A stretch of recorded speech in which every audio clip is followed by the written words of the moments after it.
लाखों करोड़ों दरूद मोहम्मद मुस्तफ़ा सल्लल्लाहु अलैहि वसल्लम, उनकी आल पर, औलाद पर, उनकी उम्मत पर। आज जैसा कि पता है आपको कि 3 अहम केसेस लगे हुए थे हाई कोर्ट में, मैं उनकी आपको अपडेट दे दूँ।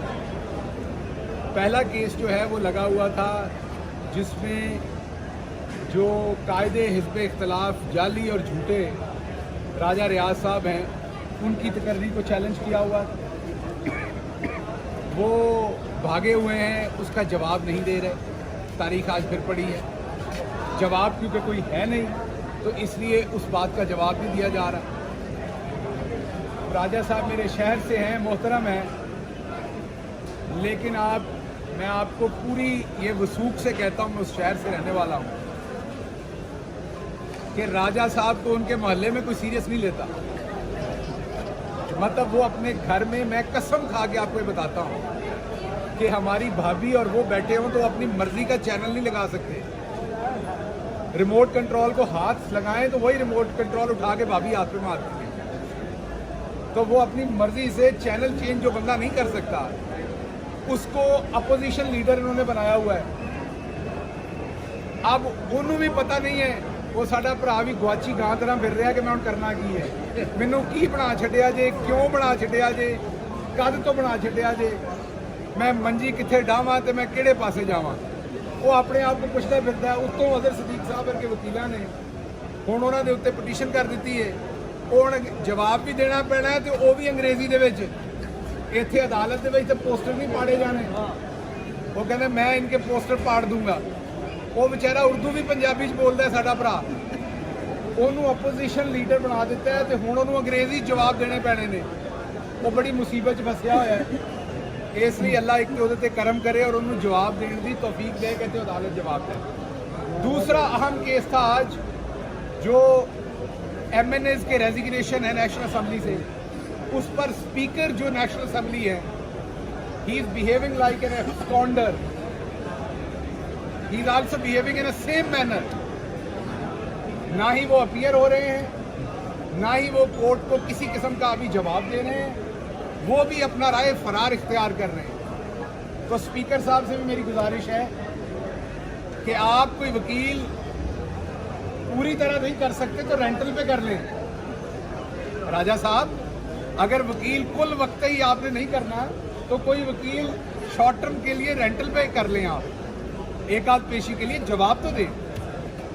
तीसरा इंपॉर्टेंट केस मेरे मुतालिक था, और वो केस था एग्जिट कंट्रोल लिस्ट, मीन के आपको बाहर जाने से रोका जाना।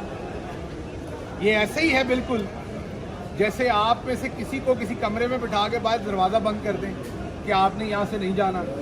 आपने एक वो 10 नंबरिए की टर्म सुनी थी, वो होती थी कि आपने इस शहर से बाहर नहीं जाना, आपने शहर से बाहर जाना तो हमें बता के जाना। अब जब हुकूमत हमारे वोट से आती है, उसको इख्तियार तो देखें। जब हम आइन के ऊपर सरनगू होते हैं तो रियासत के पास इख्तियार तो आपकी जान लेने का भी है, मीन सजाए मौत देने का भी है, लेकिन एक कानून के तहत, कायदे के तहत आपके ऊपर इल्ज़ाम लगता है, आपको दिफा करने का मौका दिया जाता है, केस चलता है, उसमें विटनेस होती है, दोनों वकला जरा करते हैं, जजेस पूरी डिटेल से सुनते हैं और फिर आपको सजाए मौत देनी है तो उसका फैसला होता है। तो हक तो रियासत के पास होता है, लेकिन यहाँ बादशाहत नहीं है, जमहूरियत है। वो हक किसी कायदे कानून के तहत होता है। यहाँ क्या किया जाता है, हमारी हुकूमत गिर रही है, अभी गिरी नहीं है, नेशनल असम्बली में वोटिंग हो रही है, 12:57 रात के, मैं रिपीट कर रहा हूँ, 12:57 रात के मेरा नाम PNIL लिस्ट में डाल दिया जाता है। मैंने मुल्क से बाहर नहीं जाना, मैं खड़ा हूँ अपने लीडर के साथ जंग लड़ रहा हूँ, मुल्क से बाहर जाने, आगे ईद आ रही है, मेरी फैमिली वहाँ है तो मैं जाना चाह रहा था, पता किया, पता लगा PNIL लिस्ट में नाम डाल दिया। मैं अदालत चला गया, जस्टिस अतर मिनल्ला साहब की कोर्ट थी, उन्होंने पूछा जी आपने इनका नाम क्यों डाला है। जब पूछा तो पता चला कि जी इन्होंने अपने इख्तियारात से तजावुज़ किया है और कोई पैसों से रिलेटेड मैटर है जिसको हमने इन्वेस्टिगेट करना है, इसलिए इनका नाम डाला है। उन्होंने तारीख दे दी कि अच्छा लाएं, किस चीज़ की आपने इन्वेस्टिगेशन करनी है। तारीख पे आए, कोई जवाब नहीं था। आज के दिन तक साल होने वाला है, कोई जवाब नहीं है। बहुत सारे लोगों को नोटिस भेज रहे हैं, झूठे सच्चे एंटी करप्शन के, मुझे तो भेजा नहीं है। मैं तो कहता हूँ भेजो। पाकिस्तान में कम लोग होंगे जो ये कहेंगे इल्ज़ाम तो लगाओ। शहबाज गिल तो कह रहा है इल्ज़ाम तो लगाओ। मैं भी वजीर मशीर रहा हूँ, मैं ये नहीं कह रहा साबित करो, मैं कह रहा हूँ इल्ज़ाम तो लगाओ।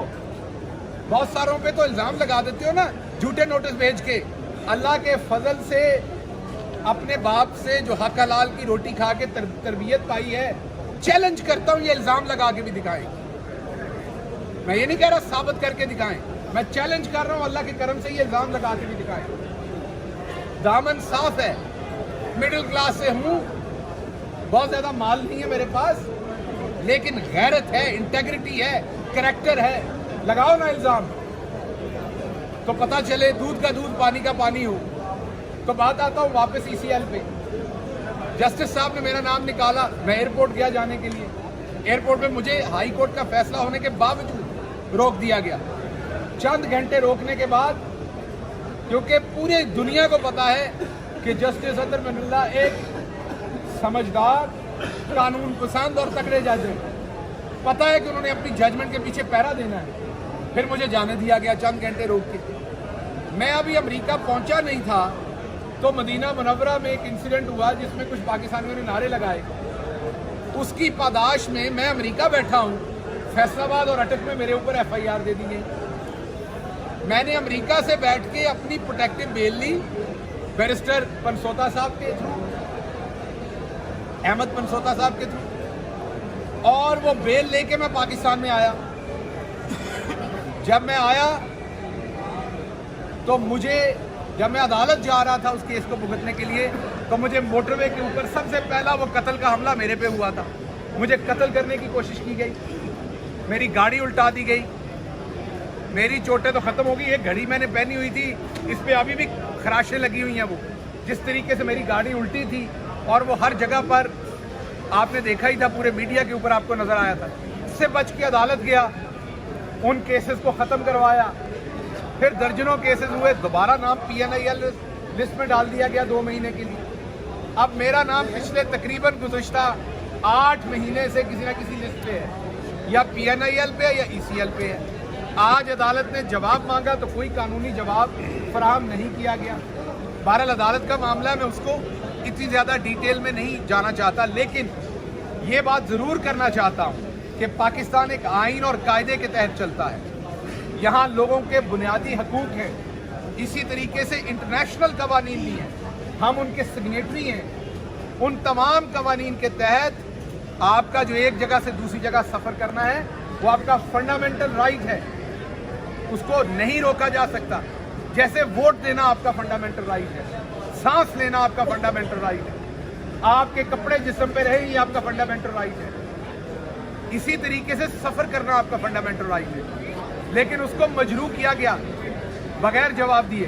मैं सलाम पेश करता हूँ इस मुश्किल वक्त में अदलिया को। मेरे केस से पहले PLD इसी लाहौर हाई कोर्ट का, यहीं के एक जज हैं जस्टिस आबिद चट्टा, बहुत ही लर्नेड जज, बहुत ही काबिल जज, उन्होंने एक जजमेंट दी 2020 में, PLD 2022 में, सॉरी 119 जजमेंट है उनकी, जिसमें उन्होंने डिटेल तरीके से, क्योंकि ये तो मेलाफाइड है इनकी, ये तो जिसका दिल करता है वन स्ट्रोक ऑफ पेन नाम डाल देते हैं। खुद अपने जो अरबों लूटने वाले इनके लोग थे, उनके नाम इन्होंने थोक के हिसाब से ECL से निकाल दिए, और जिन पे 1 रुपए का नहीं है उनके डाल दिए। तो वो जो 2022 का जस्टिस चट्टा का ऑर्डर है, उसमें पूरी डिटेल उन्होंने लेआउट कर दी कि कब, कैसे और क्यों डाला जा सकता है और कब नहीं डाला जा सकता। ये जजमेंट्स जब अदालतें देती है ना, तो अदालतों की जजमेंट जो होती है, ये असल में मिशले राह होती है अगले कवानीन के लिए। इनको पढ़ के कवानीन बनाने होते हैं, उनकी इम्प्लीमेंटेशन करनी होती है। ये यहाँ अदालत में ऑर्डर मिलके एक बंदे को, शहबाज गिल को या XYZ को रिलीफ नहीं होता। ये जब जजमेंट छप जाती है तो ये मिशले राह होती है हमारे लिए एज अ कौम कि हमने आगे ये आगे फिर वही काम करते हैं। कोर्ट्स की डिटेल जजमेंट्स के बाद ये फिर आंखें बंद कर लेते हैं, फिर तौहीन करते हैं, कानून की अदालतों की तौहीन करते हैं। इसी तरीके से कभी जुरिसडिक्शन के पीछे छुपते हैं। हालांकि इसी अदालत के एक मुअज़्ज़ज़ जज जस्टिस जवाद हसन साहब की बड़ी डिटेल जजमेंट है जुरिसडिक्शन के ऊपर भी, बहुत ही डिटेल जजमेंट। उस जजमेंट के बाद इनको जुरिसडिक्शन के पीछे गलत तरीके से नहीं छुपना चाहिए, लेकिन ये फिर छुपते हैं। उस जजमेंट की भी तौहीन के मुर्तकिब होते हैं। ये ज़हन में रखें, हमारे मुल्क में ह्यूमन रिसोर्स के ऊपर कोई बहुत ज़्यादा इन्वेस्ट नहीं हुआ, इसलिए हमारे मुल्क में काबिल लोगों की कमी है।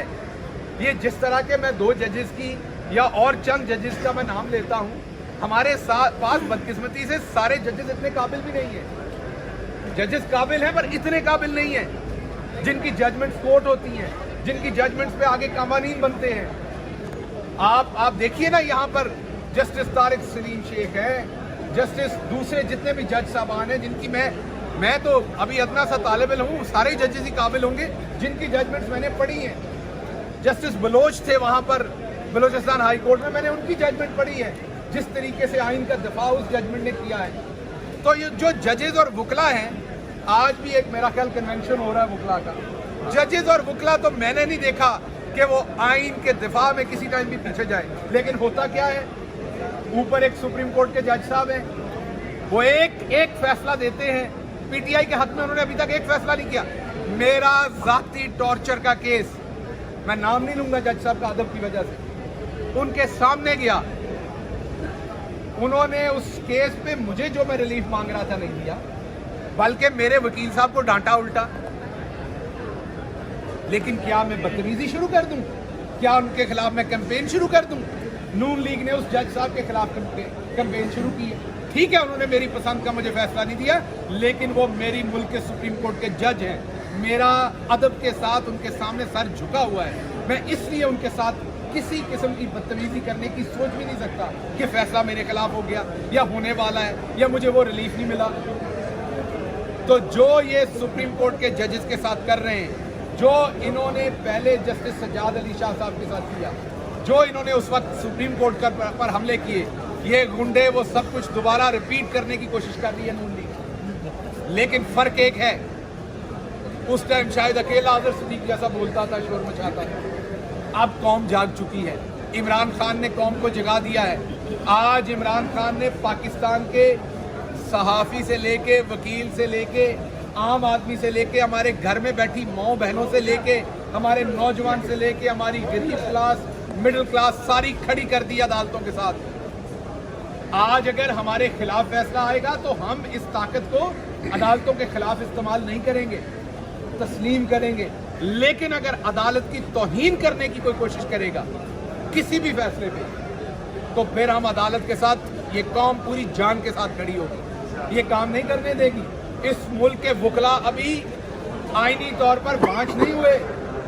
इस मुल्क के वकला बड़े तगड़े हैं। आप अगर वकला के जिस आइन के वो पासबान है, उस आइन को हाथ डालेंगे तो फिर वकला आगे आगे खड़े होंगे। फिर ये बात एक पार्टी से निकल के कौम के इशू की, जो पहले ही बन गई है, वो मजीद बन जाएगी। तो मैं तवक्को करता हूँ, जिस तरीके से मुझे आज कोर्ट से रिलीफ मिला है, मैं उसका बहुत शुक्रगुजार हूँ। और मैं तवक्को करता हूँ कि मेरे लीडर, जिनके ऊपर सेंचुरियों के हिसाब से मुकदमे बनाए हैं, उनको बहुत जल्द रिलीफ मिलेगा। उनमें भी इन्हीं अदालतों से मिलेगा इंशाअल्लाह। वजह यह है कि हमारे दामन साफ हैं। खान की दयानत की कसम उसके मुखालिफिन भी देते हैं। हमारा दामन साफ है, किसी किस्म का डर नहीं है। इमरान खान इस कौम का बेटा है, इस कौम के दरमियान मौजूद है। अच्छा गिल साहब, ये फरमाइएगा, एक तरफ जो है वो तरमीम लाकर अज खुद नोटिस के हवाले से सुप्रीम कोर्ट के ऊपर एक प्रेशर डेवलप किया जा रहा है, जबकि दूसरी तरफ हुकूमत का एक ही स्लोगन है कि भावें कुल्ली तक कख ना रहे, असी इलेक्शन नहीं करवाने। इस हवाले से आपका क्या कहना है? देखिए, बात ये है कि ये जो हुकूमत है, ये इस टाइम अपना नुकसान खुद कर रही है।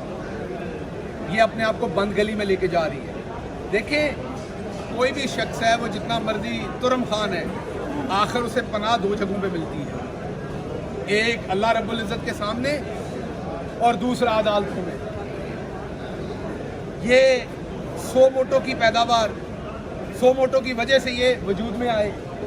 हमने तो नहीं कहा वो सो मोटो गैर कानूनी है, हमने तो उसके ऊपर, हमें नहीं पसंद वो फैसला, हमारे हिसाब से वो फैसला दुरुस्त नहीं था, हम क्रिटिसाइज करते हैं, लेकिन हमने किसी जज की मैलाफाइट में बात नहीं की ना कर सकते, हम तो सरे तस्लीम कम करते हैं। ये हुकूमत बनी एक ऐसे केस से जो सो मोटो पे बना, और आज ये जजेस की इज्जत तकरीम तक नहीं कर रहे, और किस हद तक पहुंच रहे हैं। बुनियादी तौर पर ये हर सूरत इलेक्शन से भाग रहे हैं, लेकिन अवाम इन्हें भागने नहीं देगी, पाकिस्तान का आइन इन्हें भागने नहीं देगा, पाकिस्तान के आइन के मुहाफिज वकला और जजेस इन्हें भागने नहीं देंगे।